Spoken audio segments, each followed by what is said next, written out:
Chaque enfant qu'on enseigne est un homme qu'on gagne. L'école est le lieu par excellence de l'éducation. Esaü. Étudiants, étudiantes, nouveaux bacheliers, parents d'élèves, une raison de plus pour choisir l'excellence. Et oui, bénéficier des demi-bourses et de réduction de scolarité à Esaü. Payer 250 000 au lieu de 500 000 en licence 1, 2 et 3 sciences juridiques, économiques, de gestion et en journalisme. Et pour les 100 premières inscriptions en administration des finances et administration générale, bénéficier d'une réduction et payer 400 000 au lieu de 500 000. En master 1 et 2, 500 000 au lieu de 800 000 en administration des affaires, 600 000 au lieu d'1 million en journalisme. Faites partie des 100 premiers inscrits en administration des finances et administration générale pour bénéficier de la réduction. Payez 800 000 au lieu d'1 million. À Esaü Cotonou et Parakou, la rentrée est effective. Le dossier d'inscription est disponible en téléchargement à l'adresse suivante: www.esaü.bj/esaü2019 ou renseignez-vous à Esaü Cotonou au 96 80 55 11 98 98 14 00 90 93 65 21. À Esaü Parakou au 96 68 16 14 97 77 51 47. À Esaü, l'épanouissement et le développement est au cœur de notre succès. Esaü, l'excellence a un nom.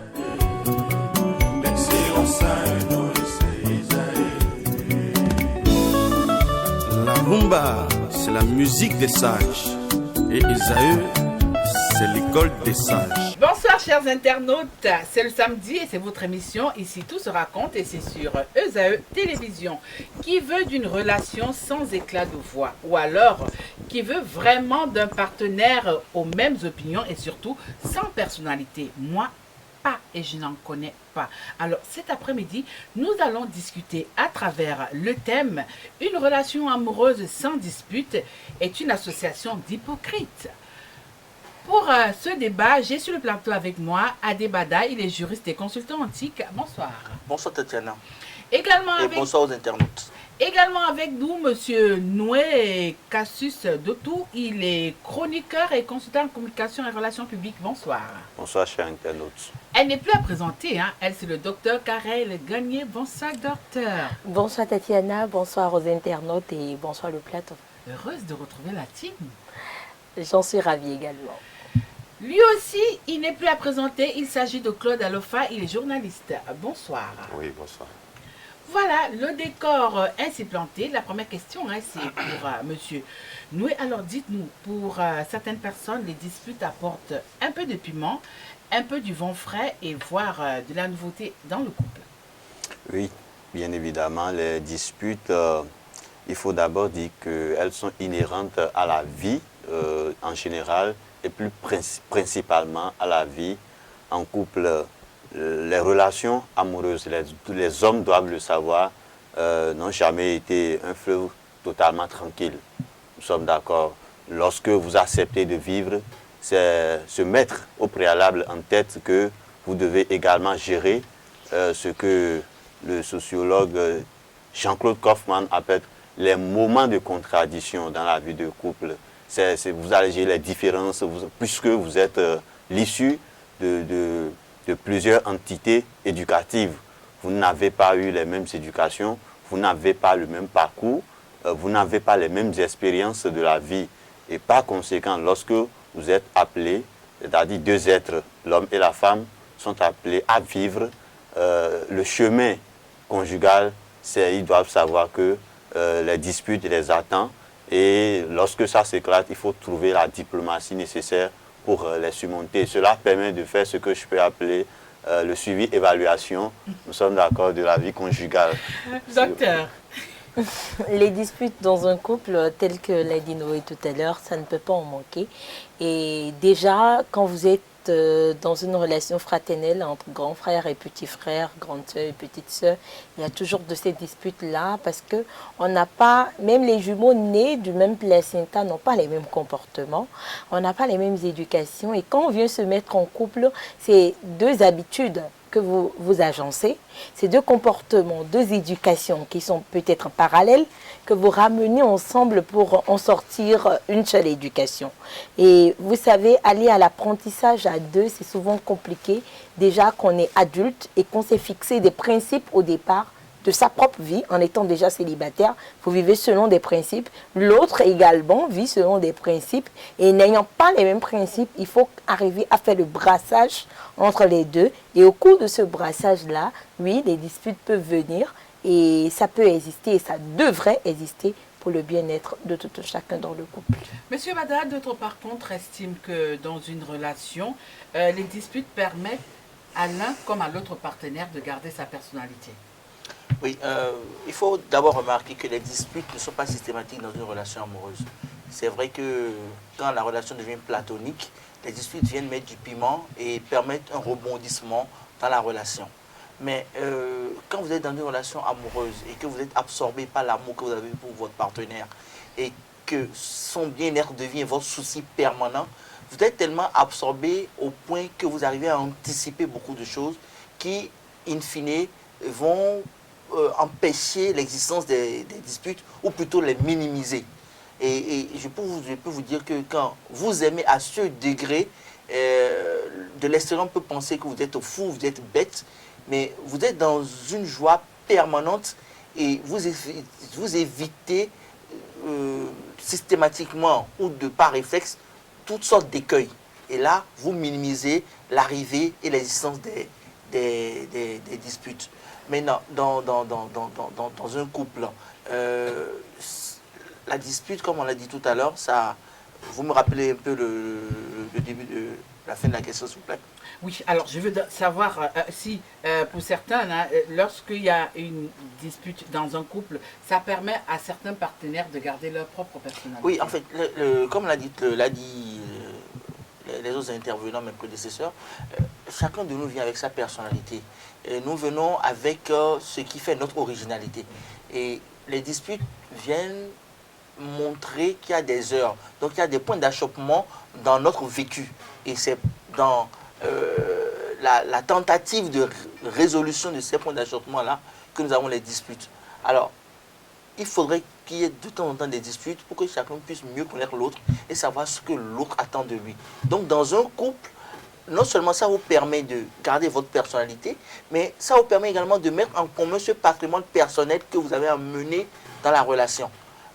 Parce que si par exemple je sais que ma femme par exemple, elle n'aime pas que je commence pas à faire du bruit à 5 h du matin parce que c'est l'heure à laquelle elle doit se recueillir pour prier avant de commencer ses activités, je vais apprendre ça et je vais savoir qu'à cette heure-là, même si j'ai envie de faire la musique, je ne ferai pas la musique. Pas parce que j'ai peur d'elle, mais par respect pour elle. Et ça construit notre couple. Alors, monsieur Alofa, je me retourne vers vous. Est-ce que pour plaire à l'autre, pour éviter forcément qu'on ait des disputes, je dois perdre ma personnalité, je dois perdre le moi, je dois perdre mon identité? Ce n'est même pas possible. Ce n'est pas possible de dire que nous évitons les disputes pour faire plaisir. C'est vrai qu'on peut faire un grand effort, mais cet effort va s'arrêter parce qu'on ne peut pas calculer d'avance les situations qui vont se présenter et calculer d'avance les positions qu'on aurait. Si on pouvait savoir exactement toutes les situations qui viendraient dans le foyer, on pourrait dire, bon, dès que ceci arrive, je dirai ceci. Dès que l'autre arrivera, je dirai telle chose et on n'aura pas de dispute. Les disputes se viendront. C'est peut-être le temps que cela va durer dans le foyer. C'est peut-être la manière dont ce sera géré. Nous faisons parfois des efforts. Il y a quelqu'un qui souffre pour qu'il n'y ait pas du tout de dispute. Mais il finira par tomber malade parce qu'il y aura des situations où il dira quelque chose, obligatoirement, peut-être le premier à parler, parce que c'est quand vous êtes le deuxième à parler que vous direz « je calcule pour ne pas lui faire mal ». Mais le jour où vous êtes le premier à parler et que vous dites ce qui vient de vous, c'est sûr que ce jour-là, lui, comme il n'avait pas l'habitude de vouloir tenir compte de vous, il y aura donc une dispute, il y aura forcément un écroche, il y aura juste qu'on ne s'entende pas sur les points de vue. Et ce n'est pas possible qu'on vive entièrement, ce n'est pas que c'est obligatoire, mais ce n'est pas possible. Nous sommes des humains et chacun de nous réfléchit d'une certaine manière. Quand je me retrouverai dans une certaine situation, je donnerai ma position, tu donneras ta position obligatoirement. Et mieux, je peux mal comprendre ta position, même si tu as envie de maintenir la fraîcheur, la paix. ta position qui veut, qui est la paix, peut m'amener à dire non, ce n'est pas évident que c'est la paix que tu veux, peut-être que tu es en train de me taquiner. Et donc, je ne vois pas du tout comment est-ce qu'on peut vivre, bon, à moins qu'on écoute la longueur de cette relation amoureuse, qu'on la finisse très tôt. Sinon, tant qu'on est ensemble, il y aura toujours des possibilités de dire, de ne pas s'entendre. Oui, Noé, c'est vrai que comme il le dit, hein, tant qu'on est ensemble, il y a toujours la possibilité d'avoir des conflits. Et c'est vrai aussi que lorsqu'on accepte d'être en couple, c'est accepter également d'affronter les conflits. Mais nous avons de ces sociétés, si nous prenons par exemple le cas des sociétés orientales, dans ces sociétés-là, on sait la place qu'on réserve à la femme. Est-ce que c'est facile dans ce genre de société d'entendre des éclats de voix? Oui, dans les sociétés orientales, vous parlez de ces civilisations-là où les femmes ne sont pas forcément considérées au même degré. Nous sommes d'accord que les hommes, où sa voix n'est pas totalement appréciée à la même considération que justement celle de l'homme. Ceci étant, cela ne voudra pas forcément effacer l'analyse selon laquelle les disputes ne peuvent pas éclater dans un couple oriental. Peut-être que dehors, on fait le théâtre de montrer que c'est un couple parfait, c'est un couple sans secousse, c'est une relation imperturbable. Oui, mais vous croyez qu'à l'intérieur du foyer, la femme a voix au chapitre? Pourquoi pas? La femme a voix au chapitre parce que, écoutez, les gardiens des traditions sociétales ne suivent pas les deux partenaires dans leur couple intrinsèque, dans l'intimité de leur couple, dans leur vie intime.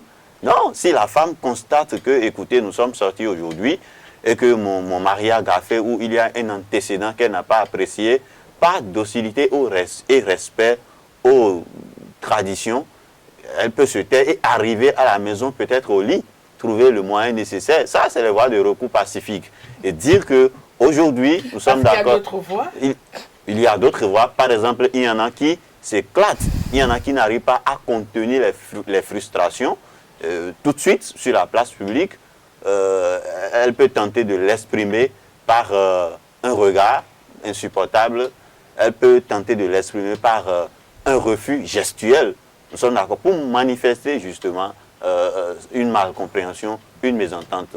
Mais il y en a également qui savent bien trouver la diplomatie nécessaire pour pouvoir gérer ça, pour montrer que voilà, je suis une femme d'une civilisation donnée, je fais honneur à mon éducation, je fais honneur à ma tradition. Est-ce que dans un couple, hein, docteur, le silence de la femme, le silence subi de la femme peut être une arme? Vous savez, que ce soit avec la femme ou l'homme, le silence a toujours été une arme communicationnelle parce que déjà, il y a un monsieur qui a l'habitude de me dire, il dit, pour éviter une dispute dans un foyer, les disputes viendront tous les jours. Mais c'est 20 secondes de concentration, de domination sur soi-même qui sauvent les disputes qui peuvent éclater et amener même la discorde dans un foyer. Ces 20 secondes-là, il faut de la sagesse pour l'avoir, il faut de l'intelligence, il faut de l'habileté pour l'avoir. Et c'est ça parfois que certaines personnes préfèrent le passer sous le ton du silence. Le ton du silence, pas parce qu'on est bête, pas parce qu'on ne sait pas parler, mais parce qu'on trouve que le moment n'est pas opportun pour dire ce qu'on a à dire. Donc, je dirais oui, le silence de la femme est une arme dans le foyer, comme le silence de l'homme également est une arme dans le foyer. Cela dépend du contexte dans lequel on se retrouve. Si une femme qui se retrouve en face d'un homme qui peut-être la titille ou qui la moleste ou qui pose des actes qui doivent l'inciter à une réaction négative ou à une colère qu'elle doit extérioriser et que cette femme-là se retrouve dans la position du je ne dis rien, de la silencieuse, vous allez voir que tout de suite, ça ramène une remise en cause au niveau de l'homme, ça ramène des questionnements au niveau de l'homme parce que dès cet instant, que ce soit l'homme ou la femme, le partenaire en face n'arrive pas à décrire, à savoir le sentiment X qui se retrouve dans le cœur ou dans la réflexion de son partenaire ou de son conjoint ou de sa conjointe. Donc le silence, que ce soit avec la femme ou avec l'homme, c'est l'arme idéale parfois face à la dispute ou face aux disputes dans les couples. Mais ça ne veut pas dire parce qu'on est silencieux, les disputes ne vont pas exister, non. Mais c'est un silence qui doit donner lieu plus tard à une discussion.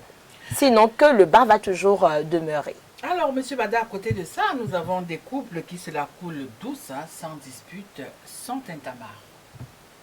Oui, Déjà, est-ce que ça existe, ça? Des couples qui se la coulent douce, hein, sans tintamarre. Monsieur, c'est chéri, madame, c'est oui, mon cœur et tout. oui, tout à l'heure, on a parlé de ce que c'est la rencontre de deux individus, de deux personnalités, de deux éducations, venues d'horizons divers. Et cette rencontre ne peut pas donner lieu à une paix de tous les jours. Il faut forcément qu'il y ait une confrontation pour qu'on puisse mieux se connaître. Bon, mais soit dit en passant, vous pouvez trouver des couples paisibles, mais pas à 100%. C'est ce que je disais tout à l'heure. Ça dépend aussi du degré de sentiment et de la façon dont vous vivez ce sentiment-là. Quand vous le vivez dans une certaine sorte de félicité permanente, vous pouvez également arriver à atténuer cette possibilité de dispute. Vous ne pouvez pas annuler. Il y a quand même de petites disputes qui vont toujours subsister. Et quand ça arrive, il faudrait pouvoir prendre de la hauteur pour faire comprendre son point de vue à l'autre. On n'a pas forcément besoin de se disputer pour se faire comprendre. Et si par exemple, j'ai observé ma compagne, je sais qu'elle a des principes ou qu'elle aime certaines choses, je vais anticiper. Hein, et tout se retrouve dans les actes et la manière d'être. Je donne juste un exemple. C'est son anniversaire. Peut-être que vous n'avez pas suffisamment de moyens comme vous l'aviez d'ordinaire, mais vous savez qu'elle aime quelque chose qui ne coûte pas cher. Vous pouvez acheter des babioles et ajouter cette chose-là. Vous savez, ça lui fera beaucoup plus plaisir que si vous aviez dépensé des millions parce qu'elle connaît votre situation du moment. Donc, c'est une complicité, c'est une compréhension de tous les jours. Et tout à l'heure, Karen parlait du silence. Mais je dis, chers téléspectateurs, téléspectatrices, le silence, c'est aussi utile que dangereux. Il faudrait savoir l'utiliser. On peut prendre le silence pour tuer son partenaire. Parce que le fait de ne vous être pas exprimé va le mettre dans un état tel que la mort ne serait pas suffisante pour calmer son ressenti du moment. Dans le même temps, quand vous savez l'utiliser à petite dose, ça peut générer de bonnes choses et conduire être des couples paisibles. Alors, Monsieur Alpha, dites-nous un peu, est-ce que c'est pour cette raison-là qu'on va traiter ce genre de couple, où il n'y a jamais des éclats de voix, qu'on va traiter ces genres de couples d'associations d'hypocrites? Oui, il faut dire que c'est une hypocrisie et c'est un choix. On peut choisir d'être hypocrite. On peut choisir de dire, bon, c'est la société nous demande d'être hypocrite pour sauver les apparences. Mais comme je le disais tout à l'heure, même votre silence peut être interprété. Tout dépend de l'interprétation de la personne qui veut faire du bruit. La personne, peut-être parce que c'est l'épouse, parce qu'il est stressé, parce qu'il a une autre situation, parce que vous êtes sorti et que vous regardiez ailleurs. Et en regardant ailleurs, vous avez constaté quelque chose contre lequel vous avez peut-être renfrogné la mine. Mais en ce moment-là, lui, vous regardez et pense que c'est plutôt parce qu'il parlait que vous avez renfrogné la mine. Donc, c'est une affaire d'interprétation. Mais on peut choisir et dire, bon, dans ce jeu, je reste la victime. Généralement, ce sont les femmes. Et je connais... Toujours. Oui, généralement, je connais ce couple-là de pasteurs. Ils ne sont plus là de nos jours. Le papa s'appelle Khalifa. Et la maman, quand on la voit, elle dit qu'elle n'a jamais essayé de donner son point de vue. Elle peut leur dire que dans sa culture, elle n'a pas de point de vue. Elle aide son époux. Mais le mari, quand on l'a rencontré, qui est pasteur, il a dit qu'il lui savait qu'il y a des fois où il a créé, il sait que ce qu'il a dit là, c'est mauvais. Et qu'il sait que sa femme s'est tue parce qu'elle est obligée de se taire. Autrement dit, il y a quelqu'un qui a supporté de tout le temps la difficulté et qui a voulu donc qu'il y ait la paix. Ça veut dire quoi? Que intérieurement, lorsqu'on les prend, chacun a souffert, du moins avait une dispute. à l'interne, mais qui n'a pas pu exprimer. Et donc, à l'extérieur, nous nous rendons compte que, bon, ce couple-là, il n'y a jamais rien, il y a problème, mais il y a un qui décide donc de souffrir pour que la paix de face soit maintenue partout et devant les autres. Alors, docteur, dites-nous un peu, dans nos sociétés, nous avons ce genre de femmes aussi qui n'arrivent pas à parler directement à leur partenaire, à leur conjoint pour s'exprimer. Elles sont contraintes de rédiger des bouts de papier qu'elles mettent aux cheveux du lit. Si par exemple, elle veut dire à son mari que je veux des sous ou je veux ci pour aller chez la coiffeuse ou même pour aller au marché, elle rédige. Est-ce que ces couples-là, est-ce que ce genre de relations-là sont vraiment à l'abri des éclats de voix? À l'abri des éclats de voix, je dirais, je serais hybride, je dirais oui et je dirais non, en ce sens où, vous savez, ça dépend de comment le couple s'est éduqué quand ils se sont mis à deux. Généralement, est-ce que les hommes donnent... Si c'est les hommes qui disent... Il y a une seconde éducation, une fois qu'on est déjà dans le foyer, parce que l'homme se dit, elle a eu le temps d'apprendre ça chez ses parents. Oui, vous savez, quand nous parlons d'éducation, ce n'est pas forcément ce qui a été appris au niveau des parents. Il y a aussi ce que la société nous a donné comme connaissance en matière d'éducation, parce que la société aussi rééduque à un moment ou à un autre quand vous vous mettez en fonction ou quand vous existez et que vous voulez réellement exister dans cette société-là. Le style du fait que la femme écrive sur un bout de papier, il faudrait d'abord savoir dans quel contexte on est. Est-ce que c'est une coutume instituée par le mari qui dit on ne me demande pas de l'argent le matin directement ou tu ne peux pas me dire ça oralement? Est-ce que c'est cela? Parce que je me dis, peu importe la timidité d'un partenaire dans un couple, déjà que vous n'arrivez pas en griffe à vous cacher votre nudité, il ne peut pas avoir cette discussion-là que vous ne pouvez pas tenir, sauf si on se retrouve dans une position où on est dans de la dictature.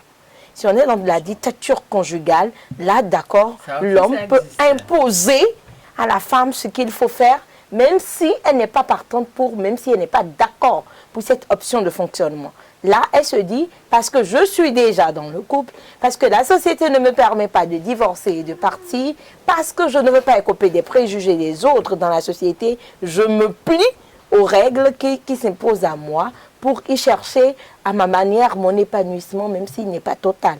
Donc, dès cet instant, elle dit, ok, papa a dit, on ne me parle pas d'argent les matins, donc je vais écrire. Mais ça ne veut pas dire que cette femme ne souffre pas. Et les disputes dans les couples, ce n'est pas forcément le fait de lever le ton ou la voix qui fait une dispute. Le fait de bouder, le fait de miner, le fait de ne pas réagir, c'est aussi une forme de dispute qui n'est pas forcément verbale, qui est gestuelle. Donc, je ne dirais pas que le fait d'écrire sur un bout de papier à son partenaire nous met à l'abri des disputes dans le couple. Et moi, je connais un couple, ils sont restés en dispute, mais ils ont fait plus de 20 ans à ne pas se parler dans la même maison, ils se sont dépassés. Le monsieur est au premier étage, la femme est au rez-de-chaussée. Les deux partagent le même salon, mais les deux ne se sont pas dit bonjour, bonsoir pendant 15 ans. Et la femme dit, je suis restée à cause des enfants. L'homme dit, c'est à cause de ma position sociale qu'elle est restée sous mon toit, parce que ma position ne me permet pas d'enclencher une deuxième femme et d'entrer dans de la polygamie, dont je dois la garder. Mais pour ça, chacun y a créé son foyer à sa manière et y est resté. Mais en apparence, pour nous, les personnes qui n'étaient pas vraiment proches de ce couple, on a dit c'est le couple le plus parfait.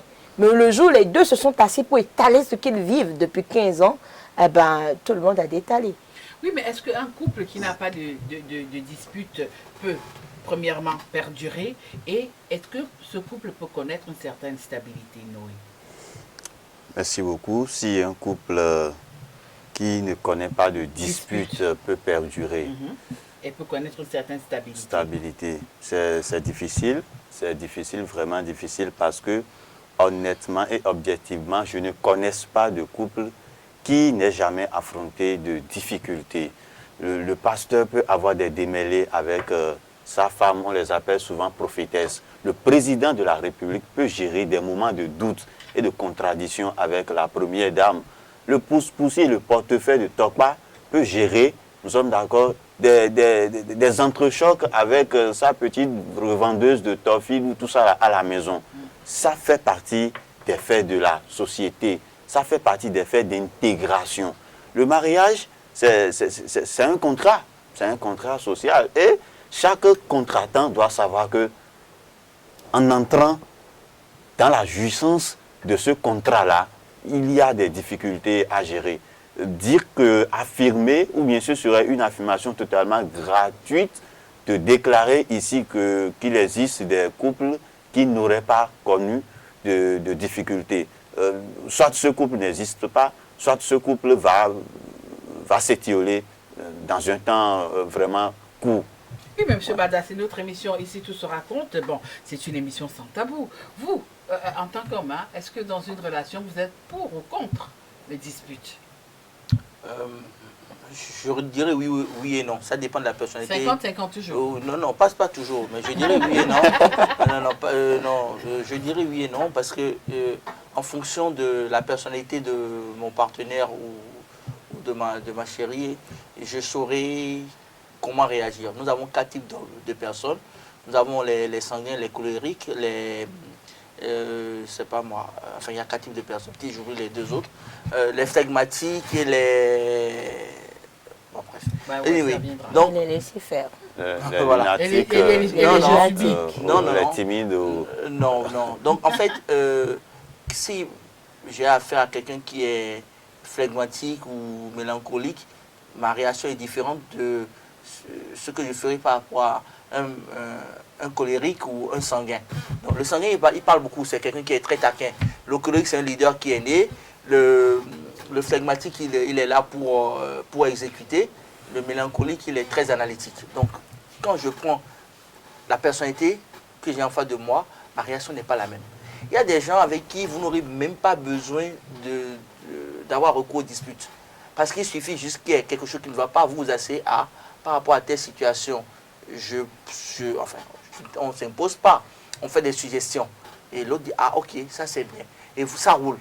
Mais il y a des gens qui vont vous dire, non, moi j'ai jamais vécu ça. Ça s'est toujours passé comme ça chez moi. Pourquoi est-ce que tu veux m'imposer? Là, vous avez des disputes. Donc, vous pouvez être dans un couple, avoir des disputes. Ça va marcher ou ça ne va pas marcher. Parce que les disputes, quand ça va lasser une partie des deux conjoints, des 2 partenaires, il va lâcher et la relation va partir en vrille. Par contre, vous pouvez avoir des relations où tout va bien et pourtant la personne n'est pas heureuse, elle va aussi partir.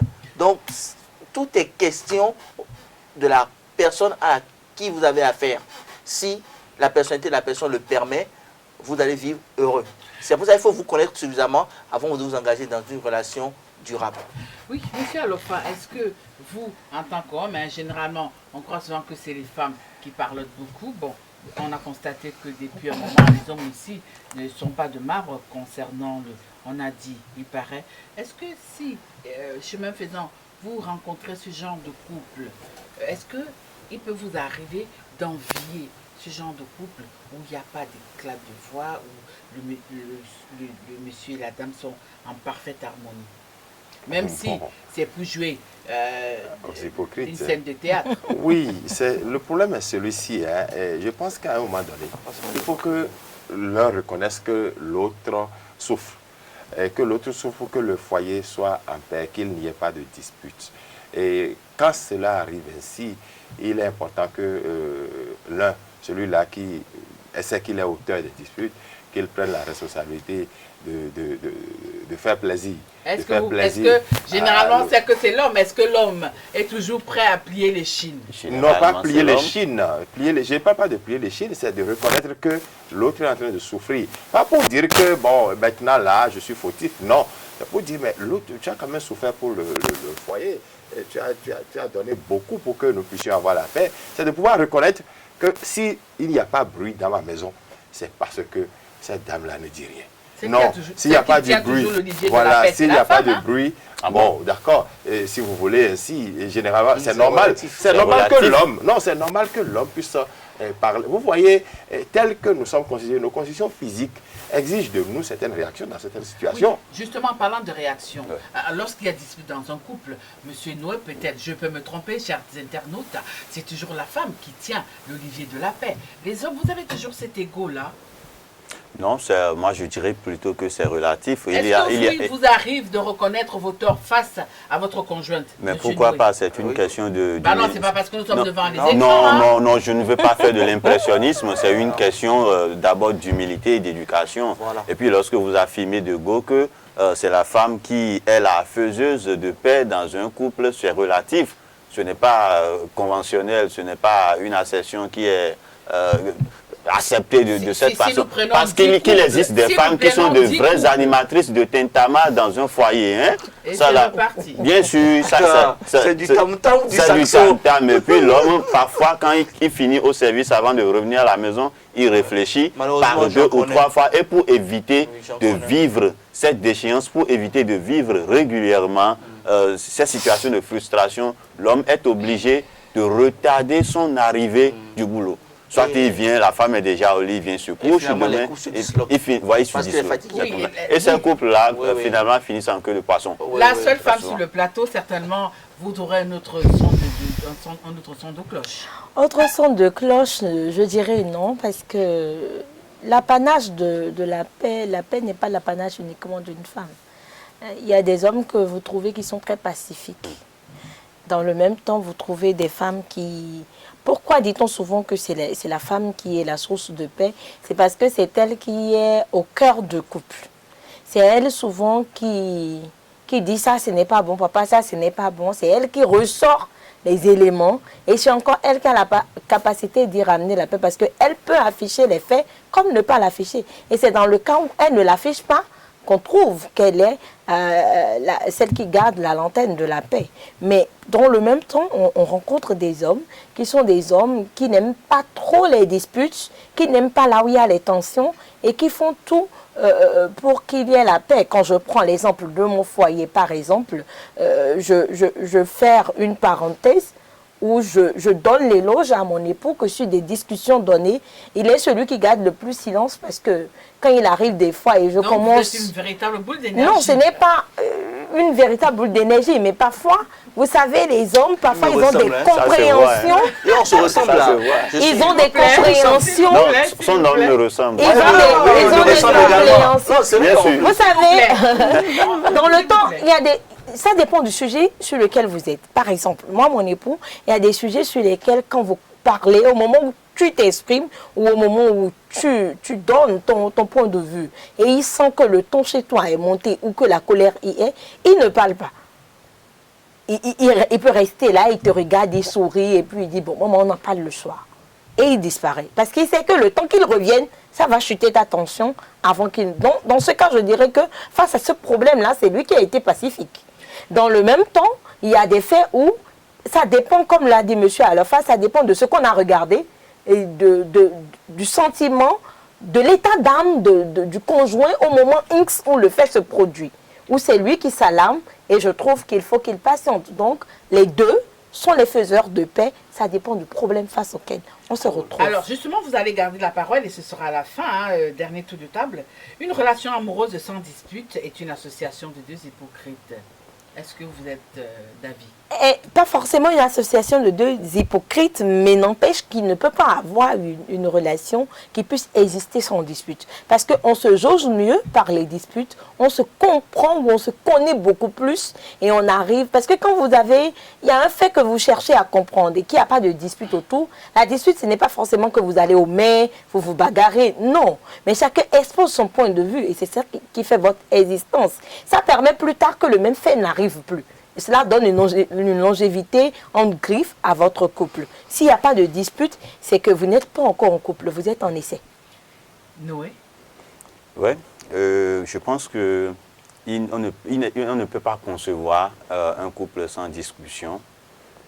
Cependant, je voudrais attirer l'attention des uns et des autres sur le fait que lorsque les discussions surviennent dans la vie d'un couple, il faut trouver les moyens nécessaires pour les gérer, pour les surpasser, parce que c'est bon pour la progéniture, étant donné que la famille est le premier maillon de socialisation et d'intégration de l'enfant, comme le disait Jean-Jacques Rousseau. Et donc, dispute, c'est bon, mais lorsque c'est régulier, ça devient le lit quotidien du couple, ça débouche sur un danger. Monsieur Alofa? Oui, Vous je êtes crois. forcément d'accord? Est-ce que c'est une association d'hypocrites? Oui, ça donne tout l'air, hein. Et le foyer, il faut dire que c'est normal qu'il y ait de l'hypocrisie, qu'on ait envie de jouer à la façade. Je ne suis pas sûr que nous ayons une solution logique où tout marche et marche vraiment. Non, je crois qu'il n'y a pas une solution, il n'y a pas une de vérité. Et à un moment donné, chacun se dit, bon, l'essentiel c'est que nous soyons ensemble. Et par rapport à cela, on fait la paix. Oui, lorsque vous n'avez pas du tout de dispute, vous êtes des hypocrites. Mais vous pouvez avoir choisi d'être hypocrite. Un peut choisir d'être l'hypocrite par excellence et donc de souffrir pour que le foyer, la victime du foyer, pour que l'amour reste. Dans tous les cas de figure, lorsqu'il y a amour, il y a quelqu'un qui souffre plus qu'un autre. Monsieur Bada. Hypocrisie, absence de dispute, il n'y a pas d'égalité. Pour la simple raison que il y a des couples, surtout les couples de nos parents, nos grands-parents, au sein desquels, quand il y a dispute, c'est souvent dans la chambre. Les deux parents se retirent, se disent les quatre vérités, et reviennent comme si de rien n'était. Et l'enfant n'a jamais vu ses parents se disputer.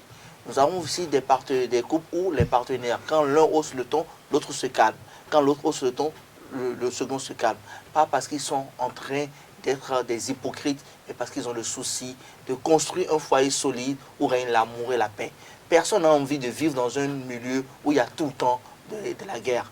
Les disputes de temps en temps, c'est bon, mais trop souvent, c'est nocif. Et nous pouvons les éviter. Tout dépend de notre bon vouloir et de la vision que nous avons de la vie et des objectifs que nous voulons atteindre, surtout en ce qui concerne l'éducation et la socialisation de nos enfants. Chers internautes, c'est la fin de notre émission. Ici, tout se raconte de ce soir. Oui, les disputes dans le couple, oui, c'est très bon, parce que de temps en temps, ça permet de vérifier la fondation de notre maison appelée couple. Bonsoir chez vous.